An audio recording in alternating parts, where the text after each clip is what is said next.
झनक सीरियल में हमें देखने को मिलने वाला है कि जब बिपाशा अपनी सारी हदें पार कर देती है और झनक को एक बहुत ही घटिया इल्जाम में फंसा रही होती है। जब बिपाशा अपनी मां को बचाने के लिए झनक पर परिवार के सामने गलत आरोप लगाती है और झनक से कहते हुए नजर आती है कि झनक भी इस गंदी जगह से आई है, इसलिए झनक से कोई सवाल जवाब क्यों नहीं करता, और झनक भी तो रेड लाइट एरिया में काम करती थी। इसके बाद झनक बहुत ज्यादा गुस्से में हो जाती है और झनक बिपाशा से कह देती है कि मैं उस जगह पर काम नहीं किया, सिर्फ मैं वहां थोड़ी देर के लिए फंस गई थी और मैंने ऐसा कोई काम नहीं किया जिससे मेरी इज्जत खराब हो, और मैं ऐसा काम करने से पहले मरना पसंद करूंगी। लेकिन बिपाशा और लालोन तो झनक के ऊपर घटिया आरोप लगाने लगते हैं और झनक से कहने लगते हैं कि हमें पता है कि तुम हम सबसे झूठ बोल रही हो। इसके बाद अनिरुद्ध बिपाशा को सबक सिखाते हुए नजर आने वाला है और बिपाशा से कह देता है कि तुम्हारी हिम्मत भी कैसे हुई झनक के ऊपर इतना घटिया आरोप लगाने की, और झनक हमसे कुछ नहीं छुपाती है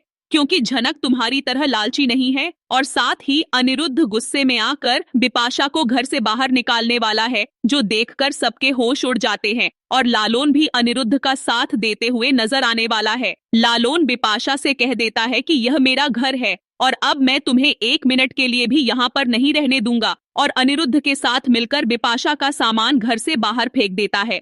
इसके बाद अब झनक बहुत ज्यादा दुखी हो जाती है कि उसकी वजह से बिपाशा दीदी को घर से निकाल दिया गया, क्योंकि झनक नहीं चाहती कि उसकी वजह से कोई भी परेशान हो और बाहर बिपाशा के लिए खतरा होता है। इसलिए बिपाशा अनिरुद्ध से माफी मांगते हुए नजर आती है और अनिरुद्ध से कह देती है कि मैं दोबारा झनक से बदतमीजी से बात नहीं करूंगी और मुझे बाहर मत निकालो, क्योंकि बाहर वह इंसान मुझे नुकसान पहुंचा सकता है और मेरी इज्जत के ऊपर खतरा आ सकता है। इसलिए अनिरुद्ध बिपाशा को वापस लेकर आता है, लेकिन बिपाशा भी ठान लेती है कि वह झनक से बदला लेकर रहेगी और बिपाशा और उसकी मां मिलकर एक बहुत ही घटिया प्लान बनाने वाले हैं। वे झनक को अपने जाल में फंस आने वाले हैं ताकि बिपाशा का दुश्मन उसका पीछा छोड़ सके। तो क्या झनक इस मुसीबत से बाहर निकल पाएगी? देखने के लिए हमारे साथ बने रहिए।